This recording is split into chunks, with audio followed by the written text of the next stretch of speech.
You ask Tiger to solve. This deals with linear equations with one unknown.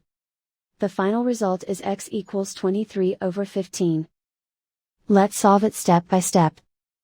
Group all x terms on the left side of the equation. Subtract 5x from both sides. Group like terms. Simplify the arithmetic.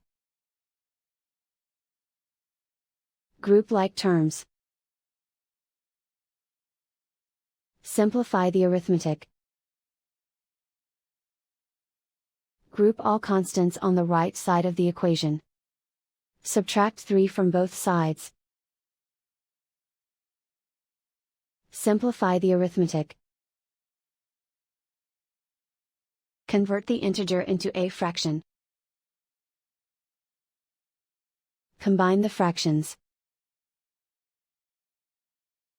Combine the numerators. Isolate the x. Divide both sides by -3. Cancel out the negatives. Simplify the fraction. Simplify the arithmetic.